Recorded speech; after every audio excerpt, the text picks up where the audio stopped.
మాత్రమే కాదు, చరిత్రకు ఏడాది. సరిగ్గా ఇదే రోజు ఏపీ రాజకీయం ఓ మలుపు తీసుకుంది. చరిత్ర చూడని, చరిత్ర గుర్తుంచుకునే ఫలితాన్ని ఇచ్చింది. అద్భుతమైన మెజారిటీతో కూటమి సర్కార్ ఏర్పాటైంది.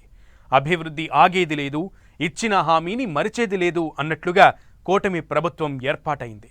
సుపరిపాలనే లక్ష్యంగా, జనాలకు సంక్షేమం అందించడమే ధ్యేయంగా పెట్టుకుంది ప్రభుత్వం. మరి ఈ ఏడాది పాలన ఎలా సాగింది?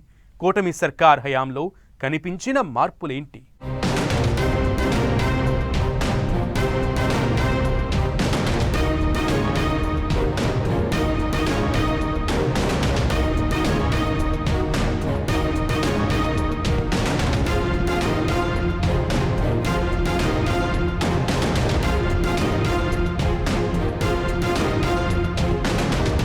ఏపీలో కూటమి సర్కార్ పాలనకు ఏడాది. రాష్ట్ర వ్యాప్తంగా పండగల ఏడాది పాలన. సుపరిపాలన, స్వర్ణాంధ్రప్రదేశ్ పేరుతో వేడుకలు. కూటమి ప్రభుత్వ ఏడాది పాలన ఎలా సాగింది? ఈ ఏడాదిలో రాజకీయం తీసుకున్న మలుపులేంటి? సరిగ్గా ఏడాది కింద ఏపీలో ఓ చరిత్ర క్రియేట్ అయింది. చరిత్ర ఊహించని ఫలితం కనిపించింది. వైసీపీని చిత్తు చేస్తూ కూటమి భారీ విజయాన్ని సాధించింది. వైసీపీకి కనీసం ప్రతిపక్ష హోదా దక్కని స్థాయిలో కూటమి ప్రభంజనం కొనసాగింది. టీడీపీ, జనసేన, బీజేపీతో కూడిన ఎన్డీఏ కూటమి 175 నియోజకవర్గాలకు 164 స్థానాల్లో విజయం సాధించింది. 11 సీట్లకు పరిమితమైన వైసీపీ ప్రతిపక్ష హోదా కూడా దక్కించుకోలేకపోయింది. అద్భుత విజయమే కాదు, అంతకు మించిన అంచనాలతో కూటమి సర్కార్ ఏర్పాటయింది. కూటమి పాలనకు ఏడాది పూర్తయిన వేళ రాష్ట్ర వ్యాప్తంగా సుపరిపాలన, స్వర్ణాంధ్రప్రదేశ్ వేడుకలు ఘనంగా జరుగుతున్నాయి. విలక్షణమైన పాలనా తీరుతో ఏడాదిలో జనాలకు మరింత చేరువైంది కూటమి సర్కార్. మంత్రిత్వ పదవుల దగ్గర నుంచి నామినేటెడ్ పదవుల వరకు 3 పార్టీల మధ్య పరస్పర అవగాహనతో పాలన సాగుతోంది.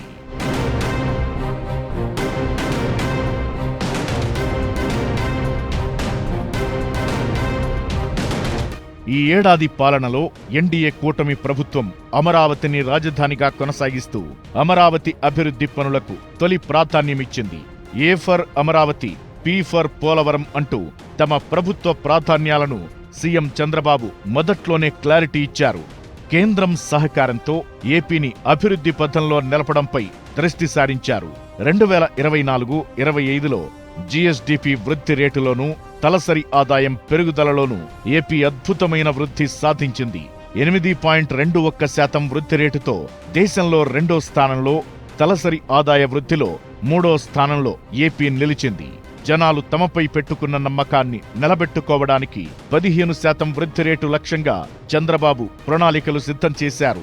ఆధునికతను అందిపుచ్చుకొని అద్భుత వ్యూహంతో 2 అంకెల వృద్ధి రేటు సాధించి నవ్యాంధ్రను ప్రగతి పథం బాట పట్టించేందుకు కష్టపడుతున్నారు.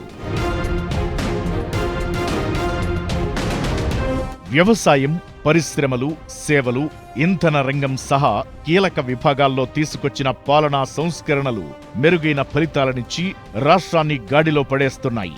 2024-25లో రాష్ట్రం 8.21% వృద్ధి రేటుతో 8.65 లక్షల కోట్ల జీఎస్డీపీ సాధించిందని కేంద్రం లెక్కలు చెబుతున్నాయి. వ్యవసాయ అనుబంధ రంగాల్లో 15.41% వృద్ధి రేటు నమోదైంది. వ్యవసాయ రంగంలో 22.98%, ఉద్యాన రంగంలో 21.29%, పారిశ్రామిక రంగంలో 6.4%, నిర్మాణ రంగంలో 10.28%, ఉత్పాదక రంగంలో 15.18%, సేవలు 11.82%, విద్య, ఆరోగ్యం 12.15%, వాణిజ్యం, హోటళ్లు, ఇతర రంగాల్లో 11.58% వృద్ధి నమోదైంది. రియల్ ఎస్టేట్, ఇతర రంగాలు 11.22% నమోదు చేశాయి. 2024-25లో తలసరి ఆదాయంలో 11.89% వృద్ధి నమోదైంది. తలసరి రాబడి 2,66,240కు చేరింది. తలసరి ఆదాయం విభాగంలో దేశంలోనే ఏపీ 3వ స్థానంలో నిలిచింది. తొలి ఏడాదిలోనే కూటమి సర్కార్ ఎన్నో విజయాలు సాధించింది. అధికార పీఠం ఎక్కే సమయానికి ఆర్థిక సమస్యలు వెంటాడినా ఇచ్చిన మాట విషయంలో ఏమాత్రం వెనక్కి తగ్గలేదు కూటమి సర్కార్. పెన్షన్ పథకంపై ముందడుగు వేశారు. అప్పటి వరకు అమలవుతున్న 3000 పెన్షన్ను ఒక్కసారిగా 1000 పెంచి 4000ను అందించారు. ఇక దివ్యాంగులకిచ్చే 3000 పింఛనును 6000కు పెంచేశారు. పెన్షన్లకే ఏడాదికి 34,000 కోట్లు, 5 ఏళ్లలో 1,70,000 కోట్లు ఖర్చు చేయబోతోంది. ఇక జగన్ సర్కార్లో నిలిచిపోయిన అన్నా క్యాంటీన్లను పునరుద్ధరించింది. 204 అన్నా క్యాంటీన్లను నెలకొల్పి సగటున రోజుకు 3 లక్షల మంది ఆకలి తీరుస్తోంది. దీపం 2 పథకం ప్రారంభించి 2025 మార్చి నాటికి తొలి విడతగా 1,15,00,000 మందికి ఉచిత సిలిండర్ అందించింది. ఏడాదికి 3 ఉచిత సిలిండర్లకు 2,684 కోట్ల వ్యయం కాగా 5 ఏళ్లలో ప్రభుత్వంపై 13,423 కోట్ల భారం పడనుంది. వీటన్నింటికీ మించి రాష్ట్రమంతా ఎప్పుడెప్పుడా అని ఎదురుచూసిన సూపర్ 6లోని కీలకమైన హామీ అమలుకు ఏడాది సంబరాల వేళ సిద్ధమైంది కూటమి సర్కార్. తల్లికి వందనం పథకాన్ని అమలు చేస్తోంది. 67 లక్షల మందికి తల్లికి వందనం పథకం నిధులు ఖాతాల్లో జమ కాబోతున్నాయి. ఎంతమంది పిల్లలుంటే అంతమందికి తల్లికి వందనం ఇస్తామన్న మేనిఫెస్టో హామీ మేరకు దీన్ని అమలు చేస్తున్నారు. 1వ తరగతిలో అడ్మిషన్ పొందే పిల్లల నుంచి ఇంటర్ ఫస్ట్ ఇయర్లో చేరే విద్యార్థులకు కూడా తల్లికి వందనం అమలవుతోంది. కూటమి సర్కార్ యానివర్సరీకి జనాలకు గిఫ్ట్ లభించినట్లయింది. యువతకు ఉద్యోగాల నుంచి ఉపాధి అవకాశాలను దెబ్బతీసే జీవోల రద్దు వరకు ప్రభుత్వం అంటే ఎలా ఉండాలి, జనాలకు దగ్గర ఉండాలి, జనాలు మెచ్చేట్లు ఉండాలి అన్నట్లుగా కూటమి ఏడాది పాలన సాగింది. మరి ఈ ఏడాదిలో కూటమి సర్కార్ తీసుకున్న సంచలన నిర్ణయాలు ఏంటి? ఏ పథకాలను జనాల్లో చర్చకు కారణమయ్యాయి? ఏ పథకాలు ఏపీ వైపు దేశమంతా చూసేలా చేశాయి?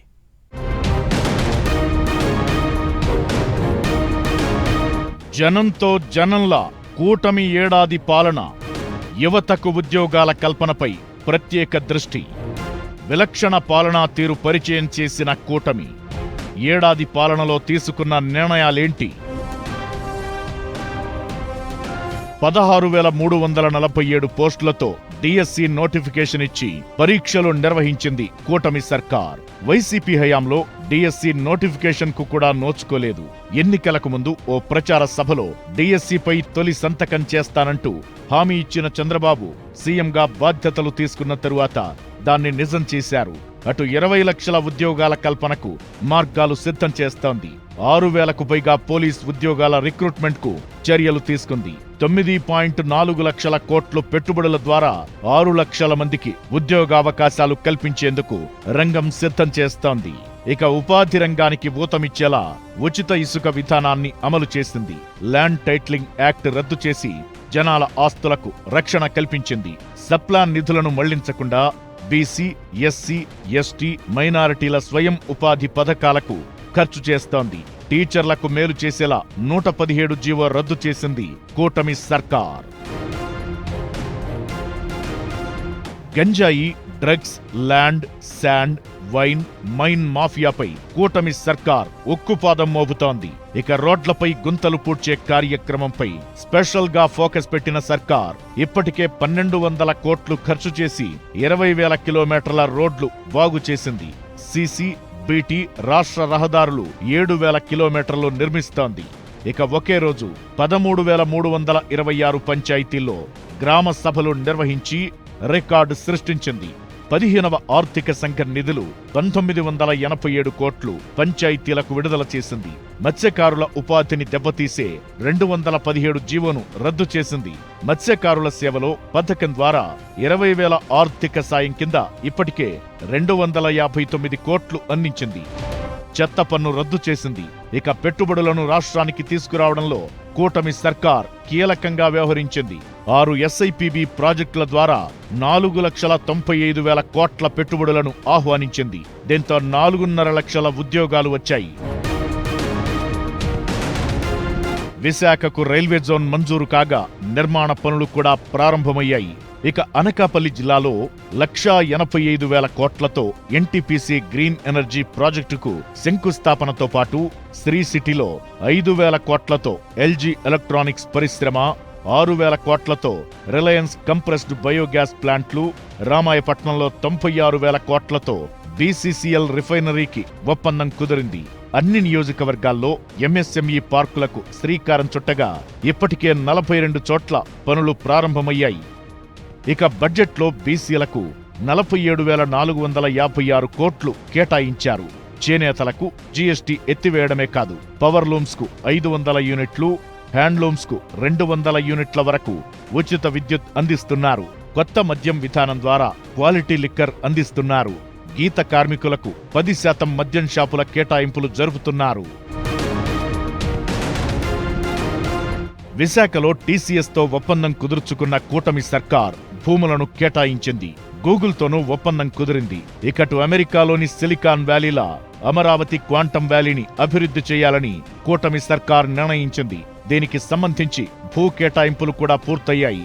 హైదరాబాద్లో హైటెక్ సిటీ భవనం ఐకానిక్ గా నిలిచినట్లు అమరావతిలో నిర్మించే క్వాంటం వ్యాలీ టవర్ ప్రత్యేకంగా నిలవాలన్న పట్టుదలతో పనిచేస్తోంది. 4,000 కోట్లతో చేపట్టే క్వాంటం మిషన్ కోసం ప్రత్యేకంగా డైరెక్టర్ను నియమించబోతోంది. ఇలా రాష్ట్రానికి భారీగా పెట్టుబడులు తీసుకొస్తూనే సంక్షేమంపై కూడా ప్రత్యేకంగా దృష్టి సారిస్తోంది కూటమి సర్కార్. పెన్షన్లు, దీపం, తల్లికి వందనం ఇప్పటికే అమల్లోకి రాగా ఆగస్టు 15 నుంచి మహిళలకు ఉచిత బస్సు పథకాన్ని అందించబోతోంది.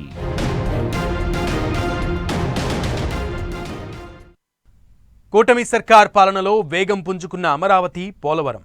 మరి రాబోయే రోజుల్లో ఎదురు కాబోయే సవాళ్లేంటి? ఈ సర్కార్ అధికారంలోకి వచ్చాక అమరావతి, పోలవరం రూపురేఖలే మారిపోతున్నాయి. ఎప్పుడు పూర్తి చేస్తామో చెప్పలేమనే స్థాయి నుంచి 3 ఏళ్లలో పూర్తవుతుందని చెప్పగలిగే ధీమాకు పోలవరం చేరితే అమరావతిలో సరికొత్త సన్నివేశాలు కనిపిస్తున్నాయి. 3 ఏళ్లలో అమరావతి నిర్మాణం పూర్తి చేయాలని కూటమి సర్కార్ పట్టుదలతో కనిపిస్తోంది. అసలు ఇది ఎలా సాధ్యమైంది? కేంద్రం సహకారం ఎంత? ఇకపై ఏం జరగబోతోంది?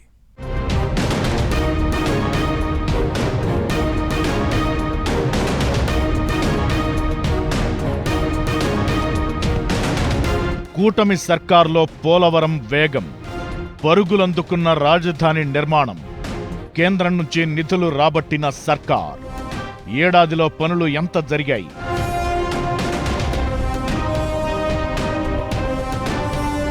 కూటమి అధికారంలోకొచ్చిన ఏడాదిలోనే అమరావతి రాజధాని నిర్మాణం పూర్తి స్థాయిలో పట్టాలెక్కింది. రాజధానిలో ప్రభుత్వ భవనాల నిర్మాణం, రహదారులు, కాలువల అభివృద్ధి, రిజర్వాయర్ల నిర్మాణం లాంటి ప్రధాన మౌలిక వసతులు, రైతులకు స్థలాలిచ్చిన లేఅవుట్ల అభివృద్ధికి 64,000 కోట్లతో అంచనాలు రూపొందించి 50,000 కోట్లకు పైగా పనులకు ఇప్పటికే టెండర్లు ఖరారు చేశారు. అక్కడ 8,000 మందికి పైగా కార్మికులు పనిచేస్తున్నారు. ఈ పనులన్నీ 3 ఏళ్లలో పూర్తి చేయాలని లక్ష్యంగా పెట్టుకున్న ప్రభుత్వం భవిష్యత్ అవసరాల దృష్ట్యా ఎయిర్పోర్ట్, స్పోర్ట్స్ సిటీ లాంటి నిర్మాణాల కోసం మలి దశలో 45,000 ఎకరాల భూ సమీకరణకు సిద్ధమైంది. రాజధాని నిర్మాణానికి ఈసారి కేంద్రం పూర్తి స్థాయిలో అండదండలు అందించడం సానుకూల పరిణామం. కేంద్రంలోని ఎన్డీఏ ప్రభుత్వంలో టీడీపీ కీలకమైన భాగస్వామి కావడంతో అమరావతికి అన్ని విధాలా అండగా ఉండేందుకు మోదీ సర్కార్ ముందుకొచ్చింది. ఇకటు అమరావతి విషయంలో ప్రధాని మోదీతో సహా కేంద్రం సానుకూలంగా కనిపిస్తోంది. చంద్రబాబు ఇలా అడిగారో లేదో అమరావతి పునర్నిర్మాణానికి ప్రధాని మోదీ ముఖ్య అతిథిగా హాజరయ్యారు. ఇక కేంద్రం చొరవ తీసుకుని ప్రపంచ బ్యాంక్, ఏడీబీల నుంచి 15,000 కోట్లు ఇప్పించింది. దాన్ని రాష్ట్రానికి గ్రాంటుగా ఇస్తున్నామని, ఆ రుణాన్ని తామే తిరిగి చెల్లిస్తామని హామీ ఇచ్చింది. రాజధాని నిర్మాణానికి తీసుకునే రుణాలు ఎఫ్ఆర్బిఎం పరిధిలోకి రాకుండా మినహాయింపించింది. ఏపీకి రాజధానిగా అమరావతిని ప్రకటిస్తూ విభజన చట్టంలో సవరణ చేయాలన్న విజ్ఞప్తిపైన సానుకూలంగా స్పందించింది. కూటమి సర్కార్ దూకుడుతో అమరావతిని ఎవరూ ఆపలేరన్న నమ్మకం వచ్చేసింది. ప్రపంచ బ్యాంక్, ఏడీబీ 2 నెలల్లోనే 15,000 కోట్ల రుణం మంజూరు చేసిందన్నా, హడ్కో 11,000 కోట్లు అప్పు ఇస్తుందన్నా అందుకే. ఇకటు కూటమి ప్రభుత్వం ఏర్పడ్డాక పోలవరం ప్రాజెక్టు పనులు మళ్లీ గాడిన పడ్డాయి. జనాలు డబుల్ ఇంజిన్ సర్కార్కు పట్టం కట్టడంతో కేంద్రం చేయూత అందిస్తోంది. అవసరమైన నిధులు ముందే ఇస్తోంది. దీంతో కూటమి ఏడాది పాలనలో పోలవరం ముఖ చిత్రమే మారిపోయింది. ప్రధాన డ్యాం నిర్మాణంలోనే కాకుండా ఎడమ కాలువ పనులు పరుగులు పెడుతున్నాయి. ఈ ప్రాజెక్టుకు కేంద్రం 12,144 కోట్లు అడ్వాన్స్ గా ఇచ్చేందుకు నిర్ణయించింది. ఈ ప్రాజెక్టు నిర్మాణం ప్రారంభమైన తరువాత కేంద్రం నుంచి ఇంత పెద్ద ఊరట ఎప్పుడూ లభించలేదు. ప్రస్తుతం రాష్ట్ర ప్రభుత్వం చేతిలో పోలవరం కోసం నిధులు ఉన్నట్లే లెక్క. ప్రస్తుత ఆర్థిక సంవత్సరంలో మరో 5,000 కోట్లు ఇచ్చేందుకు బడ్జెట్లో నిధులు చూపింది. ఈ ప్రాజెక్టుకు నిధుల కొరత లేకుండా చేశారు. ఇక వైసీపీ సర్కార్ బకాయిలు 24,000 కోట్లను కూటమి ప్రభుత్వం చెల్లించింది. విశాఖ స్టీల్ పరిరక్షణకు 11,000 కోట్లు, ఓర్వకల్లు పారిశ్రామిక వాడకు 2,786 కోట్లు, కొప్పర్తి పారిశ్రామిక వాడకు 2,137 కోట్లు కేంద్రం నుంచి సాధించింది. హంద్రీనీవా విస్తరణకు 3,800 కోట్లతో వేగంగా పనులు నిర్వహిస్తోంది. కర్నూలుకు హైకోర్టు బెంచ్ ఏర్పాటుకు నిర్మాణాత్మక కృషి చేస్తోంది. ఓవైపు సంక్షేమ పథకాలను అమలు చేస్తూనే మరోవైపు నిధులను సమీకరిస్తూ అభివృద్ధి కార్యక్రమాలను వేగవంతం చేసే ప్రయత్నాన్ని ఈ ఏడాదిలో చేసింది కూటమి సర్కార్. ఏడాది పాలనను పండగలా సంబరంలా నిర్వహిస్తున్నాయి కూటమి పార్టీలు.